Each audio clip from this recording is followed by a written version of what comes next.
لا حول ولا قوة إلا بالله العلي العظيم رب اشرح لي صدري ويسر لي أمري واحلل عقدة من لساني يفقهوا قولي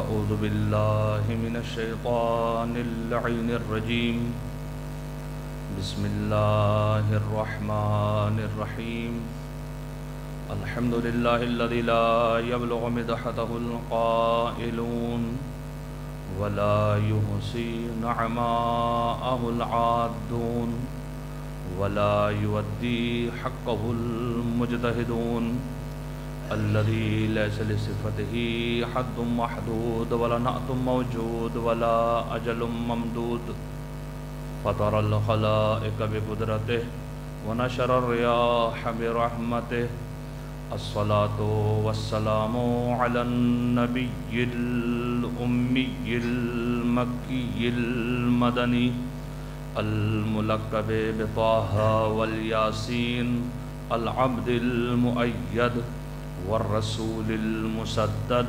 المصطفى الأمجد المحمود الأحمد أبي القاسم محمد اللهم صل على محمد وآل محمد وعلى آل بيته الطيبين الطاهرين المعصومين المنتجبين المنتخبين لا سيما بقية الله المنتظر الحجة الثاني عشر ولعنة الله على أعدائهم أجمعين أما بعد فقد قال الله تبارك وتعالى في القرآن الحكيم ومحكم كتابه الحميد وأصدق الصادقين وقوله الحق بسم الله الرحمن الرحيم لقد خلقنا الإنسان في أحسن تقويم صلوات اللهم صل على محمد وآل محمد سامعین محترم، آپ کے سامنے سورہ 3 کی آیت کریمہ تلاوت کرنے کا شرف حاصل کیا کہ جس میں خالق ارض و سما یہ ارشاد فرما رہا ہے کہ ہم نے انسان کو بہترین سانچے پر خلق کیا۔ انسان کی خلقت احسن، اور جو خلق کرنے والا ہے وہ ہے احسن الخالقین۔ عزیزان کرام، سلسلے گفتگو کو یہاں تک پہنچایا تھا کہ انسان جب اس دنیا میں آتا ہے تو 2 چیزیں اپنے ساتھ لے کر آتا ہے۔ ایک کا نام ہے روح اور دوسرے کا نام ہے جسم۔ ایک چیز دکھائی دے رہی ہے اور ایک چیز دکھائی نہیں دے رہی۔ ایک حیات لے رہی ہے، ایک حیات دے رہی ہے۔ ایک حاضر ہے اور ایک غائب ہے۔ اور عرض کیا تھا کہ قانون کیا بنے گا؟ آیا حاضر غائب کی زندگی کا سبب ہے یا غائب حاضر کی زندگی کا سبب ہے؟ تو قانون آپ لوگ یہی بنائیں گے، ہر عاقل انسان جو ہے قانون یہی بنائے گا کہ جو غائب ہے وہ حاضر چیز کی زندگی کا سبب ہوا کرتا ہے۔ اور اب پہچانیں گے کیسے؟ کہ اثرات کے ذریعے سے مؤثر کی طرف چلے جائیں۔ کل میں نے بیان کیا تھا، اس کو تفصیل سے بیان نہیں کرنا۔ میں جہاں پہ کل چھوڑا تھا اس سے سلسلے گفتگو کو جو وہ آگے بڑھانا ہے۔ اس کے بعد انسان تیسری چیز اور لے کر آتا ہے، وہ ہے رشتہ داری۔ اور ان تینوں چیزوں کو ہم نے کہا کہ آپ لے کر آئیے سورہ عصر کے اوپر، کہ یہ 3 چیزیں انسان لے کر آیا ہے۔ ایک لے کر آیا روح، صلوات پڑھیے گا مل کر محمد و آل محمد۔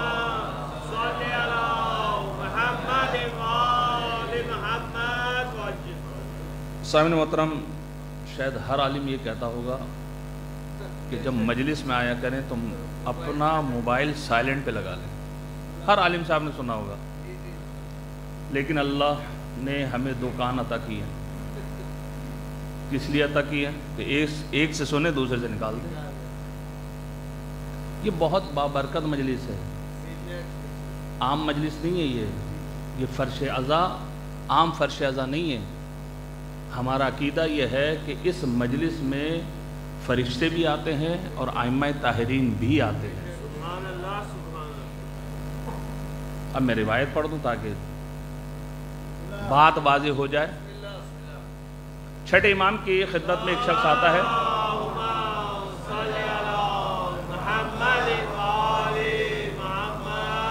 اور امام کہتے ہیں کہ کل رات تم کہاں تھے؟ ہمارے پاس نہیں آئے. کہ مولا کل محرم کی پہلی تاریخ تھی، فلاں جگہ پر مجلس عزا تھی، تو میں وہاں پر چلا گیا تھا. تو چھٹے امام نے کہا کہ مجلس میں گئے تھے؟ کہ جی مولا. کہ جب تم مجلس سے نکل رہے تھے تو تمہارا کسی سے ٹکراؤ ہوا تھا؟ کہ جی مولا. ایک شخص سے میرا ٹکراؤ ہوا تھا. مولا نے کہا پہچانے وہ کون تھے؟ کہ مولا نہیں پہچان سکا کیونکہ اندھیرا تھا، رات کی تاریکی تھی، نہیں پہچان سکا. مولا نے کہا کہ جس شخص سے تم ٹکرائے تھے وہ میں تمہارا امام صادق تھا. تو وہ شخص کہنے لگے کہ مولا تو آپ جوتوں کے پاس کیا کر رہے تھے وہاں پر دروازے پر؟ آپ اندر تشریف لے کر آ جاتے. چھٹے امام یہ فرماتے ہیں کہ میں اندر آنا چاہ رہا تھا، لیکن میں نے صدر مجلس میں دیکھا کہ رسول خدا بیٹھے ہوئے ہیں. میں نے دیکھا مولا کائنات بیٹھے ہوئے ہیں. میں نے دیکھا کہ وہاں پہ جناب سیدہ بھی بیٹھی ہوئی ہیں. اس لیے میں صدر مجلس میں نہیں آیا. اور یہ ایام امام زین العابدین علیہ السلام چل رہے ہیں. جب ظہری آتا ہے اور امام سے یہ کہتا ہے کہ مولا آئیے اور آپ جو ہیں میرے بچے کی شادی شرکت کیجئے، تو مولا نے کیا جواب دیا؟ مولا نے یہ کہا کہ ظہری جب سے کربلا کا واقعہ ہوا ہے تو ہم کسی شادی میں شریک نہیں ہوتے. اب ظہری کے پاس کوئی نہیں تھا، واپس گھر گیا. ایک دو دن کے بعد سوچنے کے بعد کہ امام کو کیسے اپنے گھر بلاؤں. کہتے ہیں 2 دن کے بعد امام کی خدمت میں گیا اور امام کی خدمت میں جانے کے بعد عرض کیا کہ مولا میں نے گھر پہ مجلس رکھی ہے، آپ تشریف لے کر آئیں. امام نے کہا ہاں مجلس رکھی ہے تو اب ہم آئیں گے. چوتھے امام، وہ چھٹے امام کی روایت، یہ چوتھے امام.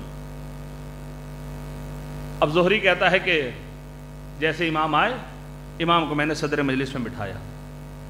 اور جب صدر مجلس میں بٹھایا میں نے، تو کہتے ہیں جب مصائب ہونے لگے، تاریکی ہو گئی، تو میں نے یہ دیکھا کہ جیسے ہی مجلس ختم ہوئی میں نے صدر مجلس میں دیکھا تو امام نہیں تھے. دیکھا کہ جہاں جوتے رکھے ہوئے ہیں وہاں پر میرا مولا بیٹھا ہوا ہے. ایک مرتبہ ظہری کہتا ہے کہ مولا آپ یہاں پر کیوں بیٹھے ہیں؟ آپ کو تو صدر مجلس میں بٹھایا تھا، تو آپ یہاں کیوں آ گئے؟ کہ میں نے دیکھا یہ ہے کہ جو میرا مقام تھا وہ یہی تھا کہ میں یہاں بیٹھوں. وہاں پہ اجداد ہمارے موجود ہیں. تو عزیزان گرامی یہ ایسی مجلس ہے. اس لیے ایک پیغام جو مجلس کا ہے وہ یہی کہ جب اس مجلس میں آیا کریں، ایسی پاک محفل ہے یہ، کم از کم وضو کر کے آئیں، باوضو ہو کر اس مجلس میں آئیے. اور عزیزان گرامی باوضو ہو کر مجلس میں آئیے. اب میں یہ کہہ دیتا ہوں کہ جی آپ لمبا چوڑا وضو نہ کریں، 3 چلو کا وضو کر لیں. آپ 3 چلو کا وضو. آپ کہیں گے مولانا 3 چلو کا بھی وضو ہوتا ہے؟ جی ہوتا ہے. پہلے چہرہ دھو لیں، پھر دایاں ہاتھ دھو لیں، پھر بایاں ہاتھ دھو لیں. 3 چلو ہو گئے آپ کے. سر کا مسا، پیروں کا مسا، وضو کمپلیٹ ہو گیا. یہ میں واجب وضو کی بات کر رہا ہوں، مستحب وضو کی بات نہیں کر رہا. کبھی کوئی کہے کہ مولانا ناک میں پانی بھی ڈالنا ہوتا ہے، کلی بھی کرنی ہوتی ہے، ہاتھ بھی دھونا ہوتا ہے، پیر بھی دھونا ہوتا ہے. یہ اس صورت میں ہے کہ جب آپ کا پیر نجس ہو تو دھوئیے. باقی مستحبات ہیں ان کو چھوڑ دیجئے، آپ انجام نہ دیجئے اس بابرکت مجلس میں آنے کے لیے. اور یہ آپ کو 3 چلو کا وضو کہاں پہ کام آئے گا؟ جب آپ حج پہ جائیں گے، جب آپ طواف کر رہے ہوں گے اور وضو ٹوٹ جائے گا تو فوراً وہاں پہ وضو کرنا ہے. وہیں پر آپ کے پاس بوٹل ہوتی ہے، لوگ آپ کو پہلے ہی بوٹل دے دی جاتی ہے کہ دیکھیں اگر آپ کا وضو باطل ہو جائے تو فوراً وہیں پر وضو کر کے 3 چلوں گا اور آپ اپنا طواف جو جاری رکھیے گا. یہ وہاں پر آپ کو بہت زیادہ کام آئے گا. تو عزیزان گرامی یہ بابرکت مجلس ہے. جب یہ بابرکت مجلس ہے تو اس میں جب آپ آئیں تو کم از کم باوضو آئیے، اور جب آپ باوضو ہو کر آئیں گے نا تو یہ یاد رکھیے گا پھر اس مجلس کی جو برکات ہیں جو آپ کو نصیب ہو رہی ہیں اس سے زیادہ کہیں نصیب ہوں گی۔ صلوات پڑھیے گا مل کر محمد و آل محمد پر۔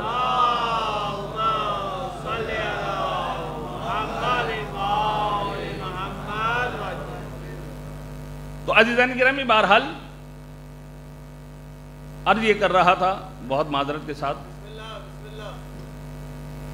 بات کہیں سے کہیں نکل گئی میری، کہ انسان 3 چیزیں لے کر آیا، اور جب انسان 3 چیزیں لے کر آیا، اب اس کو اپلائی کریں آپ سورہ عصر کے اوپر۔ روح کا تعلق ہے ایمان سے، جسم کا تعلق ہے عبادات سے، وَعَمِلُوا الصَّالِحَاتِ إِلَّا الَّذِينَ آمَنُوا، ایمان لائیے یعنی روح، وَعَمِلُوا الصَّالِحَاتِ عمل صالح انجام دیجئے یعنی جسم۔ اب جو رشتہ داری ہے وہ کس سے جوڑیں؟ وَتَوَاصَوْا بِالْحَقِّ، حق کے ساتھ رشتہ داری جوڑیے گا۔ اور عزیزان کرام، کل عرض کیا تھا کہ یہ رشتہ داری کی بنیاد جو ہے خونی بھی نہیں ہو، نہ رشتہ داری کی بنیاد جو نسبی ہو۔ کیوں؟ اس لیے اگر خونی رشتہ داری ہوگی تو تبت یدا ابی لہب کی آیت آ جائے گی، اگر خونی رشتہ داری ہوگی لیس من اہلک انہو عمل غیر صالح کی آیت آ جائے گی۔ صلوات پڑھیں مل کر محمد و آل محمد پر۔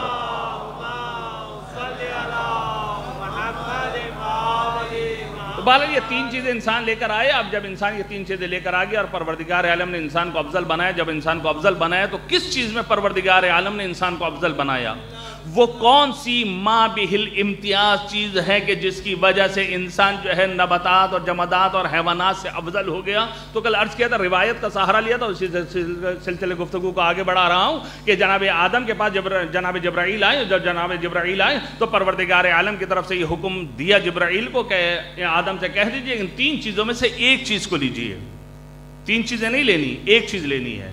علم دیا، بعض روایت میں دین ہے، حیا دی، ان دونوں کو انکار کر دیا، نہ علم لیا نہ حیا لی۔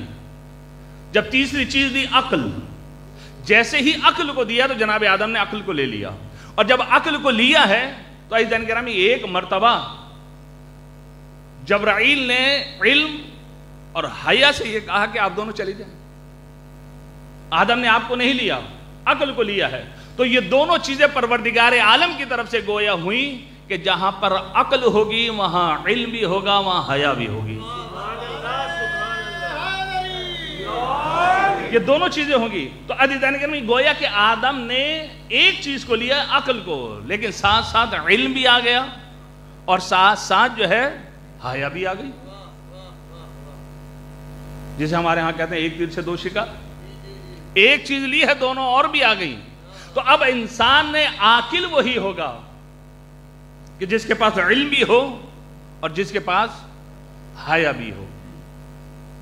اب عاقل کسے کہتے ہیں؟ عاقل کسے کہا جاتا ہے؟ عقل مند کو۔ اور ہمارے ہاں عاقل اور عقل مند، ہوشیار، ذہین، چلاک اس کو کہتے ہیں جو دوسرے کو زیادہ بے وقوف بنا دے۔ ایسے ہی آپ چاہے مانے نہ مانے وہ اور بات ہے۔ جو دوسرے کو جلدی بے وقوف بنا دے، 100 روپے کی چیز 500 روپے میں بیچ دے تو کہا جاتا ہے بڑا ذہین اور ہوشیار ہے، بڑا چلاک ہے، بڑا عقل سے، بڑی عقل سے جو اس نے جو کام لیا، 100 روپے کی چیز جو ہے اس نے 500 روپے میں بیچ دی۔ تو عزیزان گرامی توجہ کیجئے گا، اب میرا یہ موضوع نہیں ہے کہ آیا کتنا منافع لے سکتے ہیں کتنا منافع نہیں لے سکتے ہیں، یہ اپنی جگہ پر ہے، لیکن یہ یاد رکھیے اگر کوئی کاروباری بیٹھا ہوا ہے جھوٹ نہ بولے، جو منافع لینے لے لے مسئلہ نہیں ہے، لیکن جھوٹ نہ بولے۔ اگر 500 روپے کی آپ چیز بیچ رہے ہیں اور وہ اگر یہ کہہ دے کہ جی بھائی 300 روپے میں آپ دے دیجئے، تو پلٹ کے آپ کیا کہیں گے؟ خریدی ہی میں نے 300 روپے میں، تو آپ کو کیسے دے دوں؟ تو خریدی آپ نے 100 روپے میں تھی، یہ جو اب 200 روپے آپ نے زیادہ بتا دیں کہ 300 میں خریدیں، یہ حلال نہیں ہے آپ کے لیے۔ یہ چھوٹے چھوٹے مسائل ہیں، ریز مسائل ہیں، ہمارا اس کی طرف میں نہیں جانا۔ تو عزیزان گرامی توجہ کیجئے گا، عاقل کسے کہتے ہیں؟ آئیے چھٹے امام جعفر صادق علیہ السلام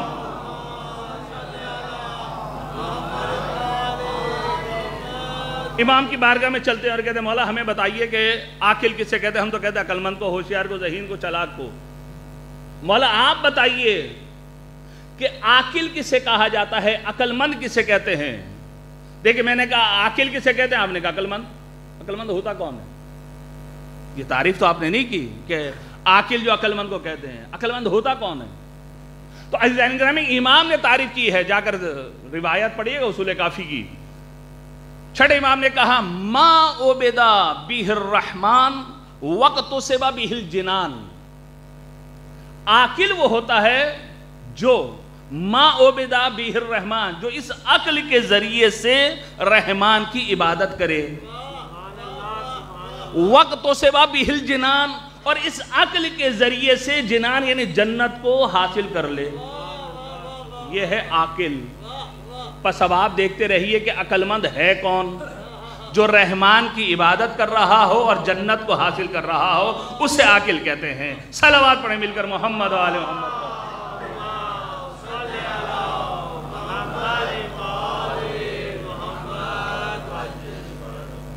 بس عاقل وہ ہیں کہ جو اس عقل کے ذریعے سے رحمان کی عبادت کرے۔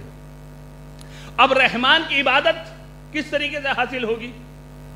سوال ہے کہ رحمان کی جو ہم نے عبادت کرنی ہے کیسے عبادت کریں؟ تو عزیزان گرامی امام حسین علیہ السلام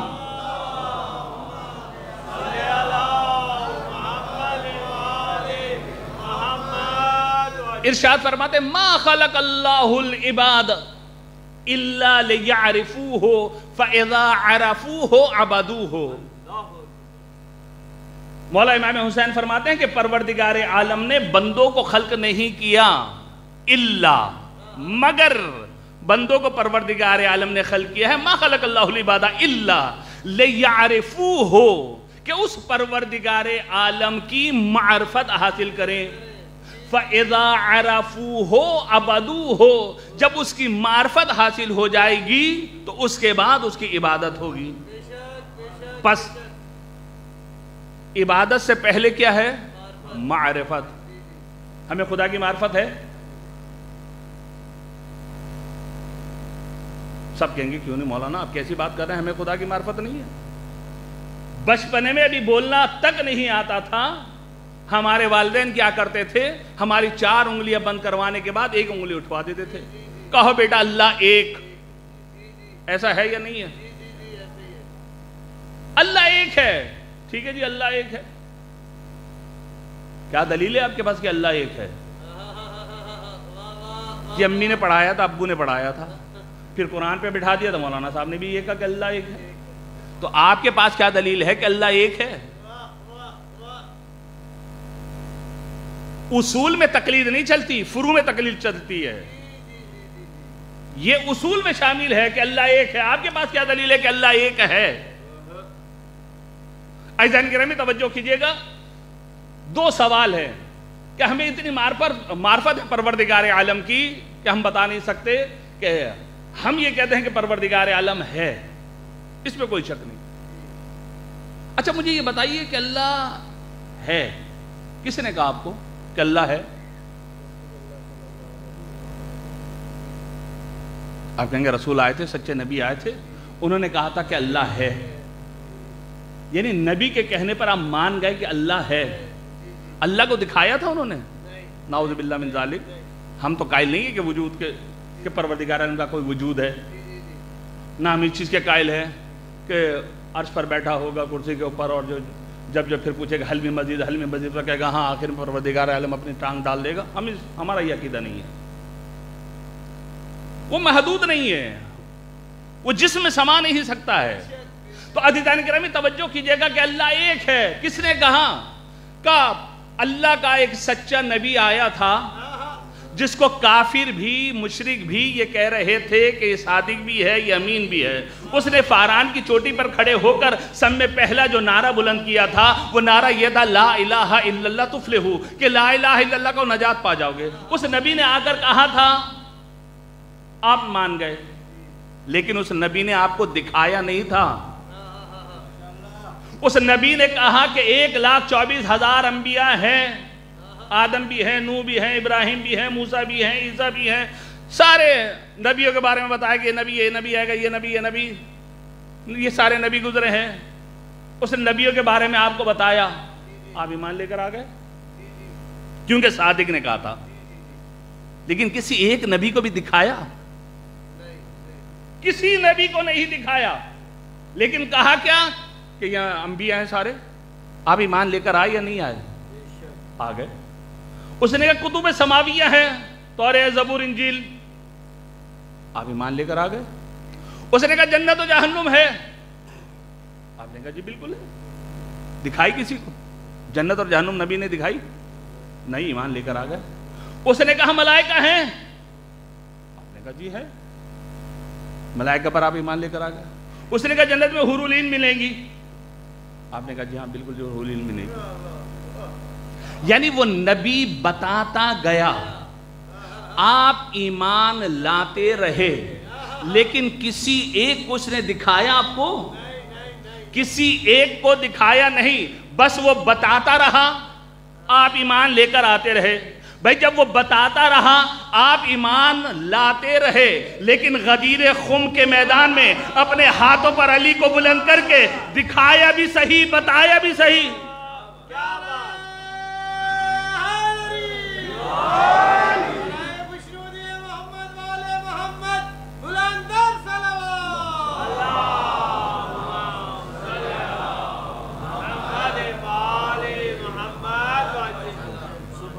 عزیزان گرامی توجہ کیجئے گا, فقط وہ نبی بتاتا گیا, آپ ایمان لے کر آتے رہے, دکھایا کسی کو نہیں. اور جس کو وہ دکھا رہا ہے, جس کے بارے میں بتا رہا ہے, کبھی غدیر خم کے میدان میں, کبھی خانہ کعبہ کے اندر بتوں کو توڑنے کے لیے, کبھی حالت سجدے میں, دکھا بھی رہا ہے, بتا بھی رہا ہے. اور کبھی منبر رسول پر اپنا خطبہ چھوڑ کر حسین کو اپنی گودی میں لے کر آ کر بٹھا کر کہہ رہا ہاذا حسین فعرفو ہو, یہ حسین ہے, اس کو پہچانو. لیکن لوگ نہیں پہچان رہے. یہ کیسی امت ہے کہ فقط بتائے تو ایمان لے آئے, اور جس کو دکھائیں اس پر ہی امت ایمان نہیں لے کر آتی. یہ کیسے مسلمان ہیں جانے کے میں مجھے سمجھ میں نہیں ہے. یہ مسلمان کیسے مسلمان ہیں کہ فقط بتائے تو ایمان لے کر آ جاتے, لیکن جس کو دکھا بھی رہا ہے اس کو نہیں مانتے ہی. تو عزیزان کرام ایمان ہے کہ اللہ تعالیٰ ہے نا سب کا ایمان, اللہ ہے. کیا دلیل ہے کہ اللہ ہے آپ کے پاس؟ بتائیے, کوئی دلیل دیجئے. کھڑے ہوگا کوئی ایک بھی شخص کھڑا ہے, مولانا میں دلیل دے رہا ہوں آپ کو, لیکن میں دہریہ ہوں. دہریہ یعنی یہ دہر سے نکلا ہے, سورہ دہر بھی ہے. دہر یعنی زمانہ, یعنی یہ کائنات خود بخود بنی ہے اور خود بخود ختم ہو جائے گی. میں دہریہ ہوں, مجھے کہنے کیجئے, مجھے مطمئن کیجئے کہ اللہ ہے اور اس دنیا کا چلانے والا کوئی ہے. کیا کریں گے آپ میرے ساتھ؟ توجہ کیجئے گا, میں اپنے موضوع سے نہیں ہٹ رہا ہوں. اللہ تعالیٰ نے انسان کو جو مابہل امتیاز چیز دی ہے وہ عقل جیسی نعمت دی ہے. جب عقل چیز جیسی نعمت دی ہے, اس عقل کے بلبوتے پر انسان افضل ہے, اشرف ہے. تو عزیزان گرامی کیا دلیل دیں گے مجھے؟ قرآن سنائیں گے آپ؟ میں قرآن کو مانتا ہی نہیں. آپ مجھے رسول کا قول سنائیں گے؟ میں رسول کو مانتا ہی نہیں. آپ مجھے مولا کائنات کے خطبے سنائیں گے؟ میں علی کو مانتا ہی نہیں. تو پھر کیا کریں گے آپ؟ اب کیسے مجھے کہنے کریں گے, مطمئن کریں گے کہ اللہ ہے, اس دنیا کو نہ کوئی چلانے والا ہے؟ تو عزیزان گرامی یہی وجہ ہے. اللہ تعالیٰ آپ سب کو کاظمین کی زیارت نصیب کرے. انشاءاللہ جب آپ کاظمین جائیں گے, اور جب کاظمین جائیں گے تو وہاں سے جیسے ہی مردوں کی سائڈ سے نکل کے آئیں گے تو سیدھے ہی آپ پر جو ہے شیخ مفید علیہ الرحمہ کی قبر مطہر ہے. اس زمانے کا واقعہ ہے. بادشاہ کے پاس ایک دہری آ گیا اور کہا کوئی خدا ودا نہیں ہے, یہ دنیا خود بخود بنی ہے اور خود بخود ختم ہو جائے گی. کا دلیل کوئی ہمیں دے, ہمیں کہنے کرے, مطمئن کر, ہم ایمان لے آئیں گے خدا کو. بڑے بڑے علماء کہتے ہیں کہ اس ٹائم وہاں پر بغداد میں موجود تھے, لیکن کوئی مطمئن نہ کر سکا. جب سارے علماء کو شکست دے دی تو ایک مرتبہ بادشاہ نے کہا کوئی اور بھی ہے جو اس کو مطمئن کر سکے, اس کو جواب دے سکے؟ کہاں جہاں کوئی نہیں بولتا وہاں پہ علی والا بولتا ہے.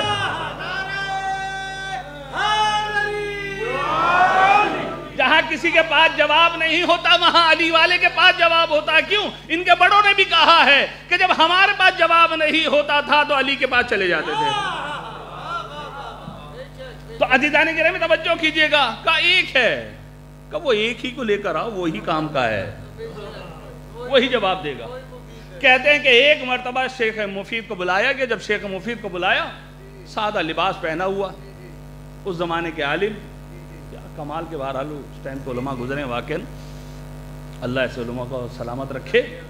تو عزیزان گرامی بہرحال شیخ مفید جیسے ہی داخل ہوئے تو دہریہ نے جیسے ہی شیخ مفید علیہ الرحمہ کو دیکھا تو دیکھنے کے بعد کہا یہ مجھ سے مناظرہ کرے گا؟ کہاں؟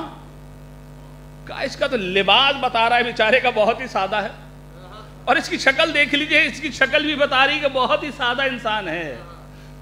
شیخ مفید نے کہا تو اپنا سوال کر، تیرا سوال کیا ہے؟ کہا میرا سوال یہ ہے کہ یہ دنیا خود بخود بنی ہے، خود بخود ختم ہو جائے گی، کوئی چلانے والا اس کا نہیں ہے۔ شیخ مفید نے کہا بس یہی سوال ہے؟ کہاں؟ کہ جواب ہم دیں گے۔ کہ دے دیں گے؟ کہاں ہم دیں گے۔ کہ یہ دیکھیے اتنے بڑے بڑے علماء بیٹھے ہیں، اتنی کرسیاں لگی ہوئی ہیں، ان سب نے کسی نے مجھے کانے نے اور مطمئن نہیں کیا، اور آپ کہہ رہے ہیں میں دے دوں گا؟ ہاں ہم دیں گے۔ اگر ہم جواب نہ دیں تو ہمیں علی والا نہ کہنا، ہمیں علی والا نہ کہنا اگر ہم جواب نہ دے سکیں۔ تو عزیزان گرامی توجہ کیجئے گا، کہ دیجئے جواب۔ کہ آج نہیں کل دیں گے، آج نہیں کل دیں گے۔ ایک مرتبہ بہرحال شیخ مفید نے مثلا جو ٹائم سیٹ کر لیا کہ 9 بجے آئیے گا، لیکن یہ دربار میں بھی اور پبلک کو بلائیے، آپ اور لوگوں کو بھی بلائیے، دربار کو سجائیے تاکہ پتہ تو چلے کہ حق کیا ہے باطل کیا ہے۔ تو عزیزان گرامی بہرحال دربار سج گیا، یہ دہریہ آ گیا، سب آ گئے، نہیں آئے تو شیخ مفید نہیں آئے۔ اب بتائیے جو جیتتا رہا ہو وہ کتنا چوڑا ہوگا؟ ایک ایک لمحہ، ایک ایک سیکنڈ اس کے لیے جو ہے جیت کی نشانی ہے۔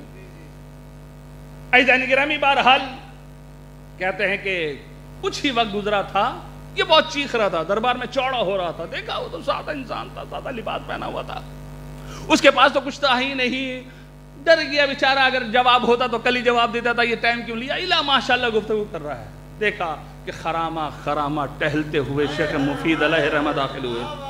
جیسے ہی شیخ مفید علیہ الرحمہ داخل ہوئے، جیسے انٹر ہوئے، یہ شیخ مفید پر چڑھ گیا اور کہنے گا آپ کے پاس جواب نہیں تھا تو آپ نے کیوں وقت میرا ضائع کیا ہے؟ کل ہی جواب دے دیتے، آج کا وقت کیوں لیا تھا؟ اور وقت لیا تو وقت پہ آنا چاہیے تھا۔ الا ماشاءاللہ۔ شیخ مفید نے کہا کیوں چیخ رہا ہے؟ کیوں چیخ رہا ہے؟ صبر کر، تیرا جواب لائے ہوں۔ کہ اچھا جواب لے کر آئے؟ کہاں جواب لے کر آئے ہوں؟ کہ کیا جواب ہے؟ کہ پہلے ہم یہ بتائیں گے کہ ہم دیر سے کیوں آئے۔ شیخ مفید نے کہا اچھا بتائیے کہ آپ دیر سے کیوں آئے؟ کہ دیر سے ہم اس لیے آئے، جب ہم گھر سے نکلے ہیں تو ہمارے گھر کے آگے جو ایک نہر تھی۔ کہ کیا؟ اب میں کیا کروں اگر نہر تھی تو؟ کہ اس میں ہم نے عجیب منظر دیکھا۔ کہ کیا منظر دیکھا؟ کہ ہم نے منظر یہ دیکھا کہ وہاں پر ایک کشتی تھی، وہاں سے لوگ اس کشتی پر سوار ہوتے تھے اور یہ کشتی ان کو لے جا کر دوسرے کنارے چھوڑ کے آتی تھی، اور پھر وہاں سے مسافروں کو اٹھاتی تھی اور اس کونے پر لے کر آ جاتی تھی۔ کہا پھر کیا کروں میں؟ کہا یہ ہم نے منظر تقریباً 5 مرتبہ دیکھا، لے کے جا رہی ہے، لے کر آ رہی ہے، لیکن کشتی کا کوئی چلانے والا نہیں تھا۔ کشتی کا کوئی چلانے والا نہیں تھا۔ ایک مرتبہ دہریہ ہنسنے لگا، آپ بھی ہنسیں گے۔ دہریہ ہنسنے لگا، کہنے دیکھو بھائی یہ کتنا سیدھا انسان ہے، اس کا لباس بتا رہا ہے، اس کی شکل بتا رہی ہے، بہت ہی سیدھا انسان ہے، اس بیچارے کو اتنی تمیز نہیں ہے کہ کشتی بغیر چلانے والے کے نہیں چل سکتی۔ شیخ مفید نے کیا کہا؟ کہ کشتی بغیر چلانے والے کے نہیں چل سکتی۔ کہ تیرا کیا عقیدہ ہے؟ کہ میرا یہی عقیدہ ہے کہ کشتی بغیر چلانے والے کے نہیں چل سکتی۔ ایک مرتبہ شیخ مفید نے تمام دربار والوں سے کہا کہ سنا تم نے، یہ کہہ رہا ہے کہ ایک کشتی بغیر چلانے والے کے نہیں چل سکتی۔ شیخ مفید نے کہا یہی تو تیرا جواب ہے، جب ایک چھوٹی سی کشتی بغیر چلانے والے کے نہیں چل سکتی تو کائنات کی اتنی بڑی کشتی بغیر چلانے والے کے کیسے چل سکتی ہے؟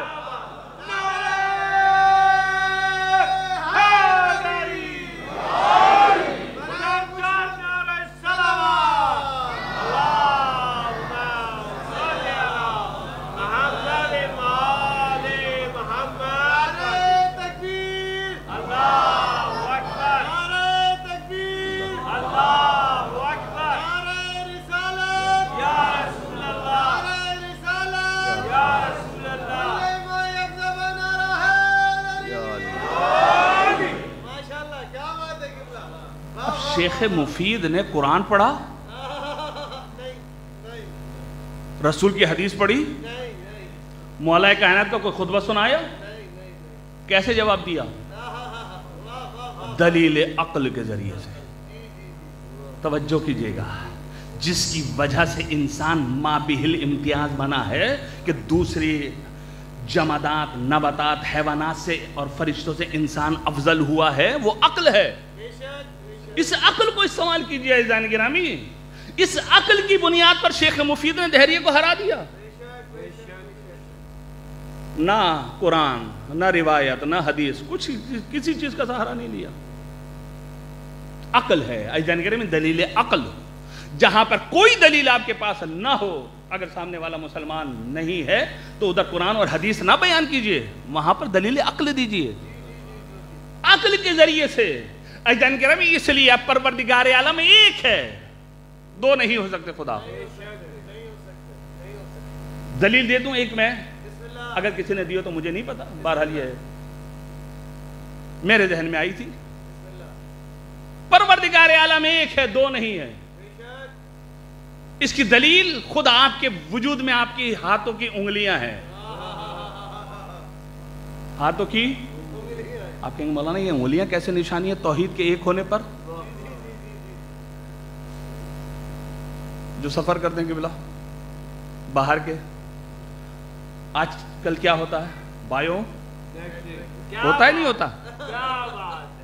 کبھی سنا کہ فلاں کا نشان فلاں سے مل گیا ہو؟ سنا ہے کسی کا نشان کسی سے؟ پہلے تو بہرحال فقط انگوٹھا ہوتا تھا، ایران جائیے تو شہادت کی انگلی ہوتی ہے۔ کبھی سنا کہ فلاں کی فلاں سے مل گئی ہے؟ نہیں ملی۔ آدم سے لے کر خاتم تک، خاتم سے لے کر آج تک، اور آج سے لے کر قیامت تک جتنے بھی انسان آتے رہیں گے، کسی ایک کا بھی نشان کسی سے ملے گا نہیں۔ یہی تو واحد ہے، یہی تو واحد ہے۔ یہ ایسا احد ہے کہ اس نے انگلیوں کے جو یہ خط ہیں ان کو بھی احد ہی رکھا ہے، کسی کا کسی سے نہیں ملتا، کوئی دلیل کی ضرورت نہیں۔ تو میں نے کوئی قرآن پڑھ لیا، کوئی میں نے حدیث پڑھی ہے، کوئی روایت پڑھی ہے آپ کے سامنے خدا کے واحد ہونے پر؟ نہیں، یہ ہاتھ کے، ہاتھوں کے انگوٹھوں کے نشان، انگلیوں کے نشان یہ بتا رہے ہیں کوئی واحد ہے، ایسا بنانے والا ہے کہ اس انگلیوں کے مثل کسی اور کو بناتا ہی نہیں ہے۔ یہ ہے خدا کے وجود پر دلیل۔ اب میں دو سوال کر لوں جو میں نے شروع میں بھی کیے تھے۔ پروردگار عالم ایک واحد ہے، یکتا ہے۔ اگر دو خدا ہوتے تو کیا ہوتا؟ اگر دو خدا ہوتے تو کیا ہوتا؟ دو خدا کیوں نہیں ہو سکتے؟ جو اس اشرے میں تھے وہ نہ بولے۔ اگر دو خدا ہوتے تو کیا ہوتا؟ کیا ہوتا؟ فساد، جھگڑا۔ لو کان فیہما اہلیۃ الا اللہ لفسدتا، اگر دو الہ ہوتے تو فساد ہوتا۔ چلے مان گئے، تسلیم، فساد ہوگا۔ اب دو خدا کیوں نہیں ہو سکتے؟ اس کا کیا جواب ہے؟ دو خدا کیوں نہیں ہو سکتے؟ اگر آپ یہ کہیں کہ فساد ہوگا تو یہ تو پہلے کا جواب تھا، اگر دو خدا ہوتے تو کیا ہوتا؟ فساد۔ اب سوال چینج ہے، تبدیل ہے سوال، دو خدا کیوں نہیں ہو سکتے؟ اگر آپ کہیں فساد، اس فساد کو ہم ختم کر دیں گے۔ مثال دے رہا ہوں تقریب ذہنی کے لیے، مثال دے رہا ہوں سمجھانے کے لیے، میں قائل نہیں ہوں دو خدا کا، خدا ایک ہی ہے، اس لیے پہلے دلیل دے دی میں نے۔ کبھی جو کوئی کلپ بنائے میرا اور کاٹ پیٹ کے بنا دے اور کہے دیکھیں مولانا دو خدا بنا رہے ہیں، فساد یہیں سے ہوتا ہے کہ کاٹ پیٹ کے جو جس طریقے سے ہے کہ ہم نماز کیوں پڑھے، قرآن کہہ رہا ہے لا تقربوا الصلاۃ، نماز کے قریب نہ جاؤ، آگے کا چھوڑ دیا، وانتم السکارا، نشے کی حالت میں وہ چھوڑ دیا، بس قرآن نے کہا لا تقربوا الصلاۃ، نماز کے قریب نہ جاؤ، اس لیے ہم نہیں پڑھتے نماز۔ تو ایسا میں ایسا نہ ہو کہ کاٹ پیٹ کے لیے بنا دیجیے کہ مولانا علی افضل نے دو خدا بنایا، نہیں، میں خدا ایک کا ہی قائل ہوں، خدا ایک ہی ہے، دوسرا ہو ہی نہیں سکتا، وہ واحد و یکتا ہے۔ ایسا میں اب دو خدا کیوں نہیں ہو سکتے؟ اس کی دلیل کیا ہے؟ آپ نے کہا فساد ہوگا، ہم کہتے ہیں فساد تھوڑی دیر کے لیے ہم ختم کر دیتے ہیں، سمجھانے کے لیے آپ کی مثال دے رہا ہوں۔ ایک الف خدا ہے، ایک بے خدا ہے۔ الف خدا یہ کہتا ہے بے سے کہ جی 5 سال میری حکومت چلے گی، آپ خاموش رہیے گا، ایگریمنٹ کر لیتے ہیں، ہمیں حکومت کرنے دیں، آپ نہ بولیے۔ بے کہتا ٹھیک ہے، کہ پھر بے سے کہا جائے 5 سال آپ کی حکومت چلے گی، ہم نہیں بولیں گے، آپ حکومت کرتے رہیے گا۔ الف کہہ رہا ہے 5 سال میری، 5 سال آپ کی، ایگریمنٹ لکھ لیا گیا، 2 خدا بنا دیے گئے۔ اب 5 سال ہماری، 5 سال آپ کی، 5 سال ہماری، 5 سال آپ کی حکومت چلتی رہے گی، 2 خدا ہو گئے۔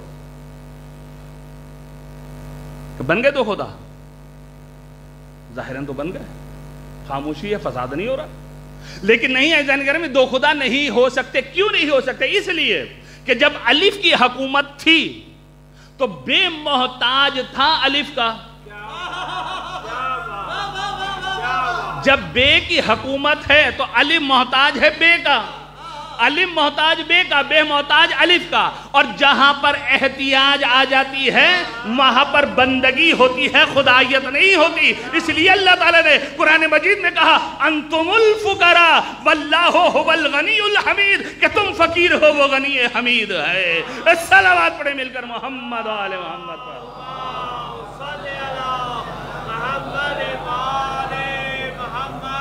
بات واضح ہو گئی؟ اگر 2 خدا ہوتے تو کیا ہوتا؟ جھگڑا، لو کان فیہما آلہۃ الا اللہ لفسدتا۔ 2 خدا کیوں نہیں ہو سکتے؟ اس لیے 2 خدا نہیں ہو سکتے، وہاں پر احتیاج لازم آئے گی، اور جہاں احتیاج ہو وہاں بندگی ہے، خدائیت نہیں ہے۔ یہ ہے دوسرے کا جواب، ذہن نشین کر لیں انشاءاللہ۔ اور یہ بچوں کی باتیں ہیں، بہرحال میں ممبر پہ بیان کر رہا ہوں، آپ سب کو آتی ہیں۔ تو عزیزان گرامی، بہرحال توحید کو سمجھیے کہ توحید ہے کیا۔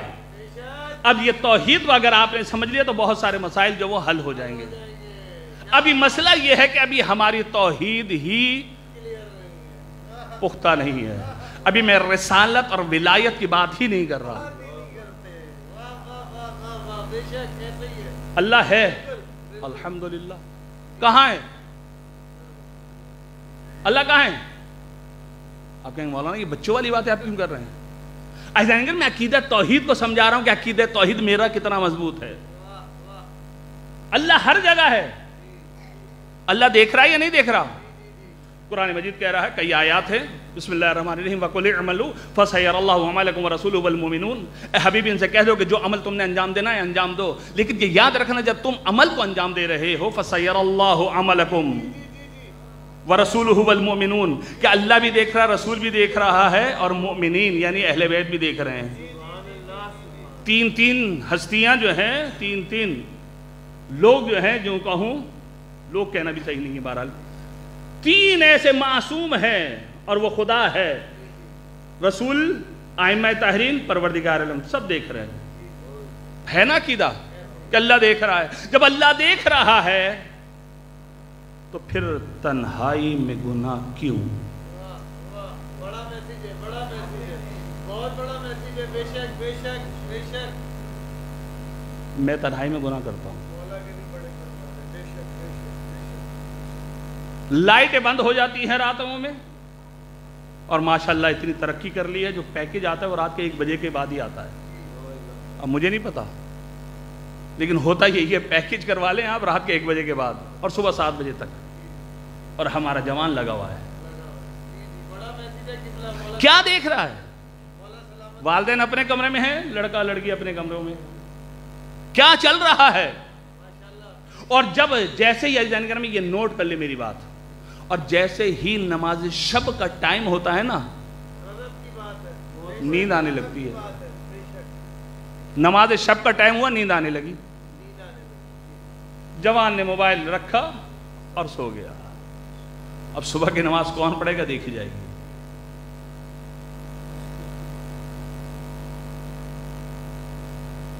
عزیزانی میرے، خدا پر ایمان ہے، یقین ہے، اللہ ہے، دیکھ رہا ہے۔ اگر دیکھ رہا ہے تو یہ تنہائی میں گناہ کیوں کر رہا ہوں؟ عزیزانی کرام، اور بات بتا دوں آپ، میں اور آپ جو ہم دعا کرتے ہیں اللہم عجل لولیک الفرج، دعا کرتے نہیں کرتے؟ امام زمانہ آ جائیے، امام زمانہ آ جائیے، امام زمانہ آ جائیے۔ اگر آ گئے تو ہم کریں گے کیا؟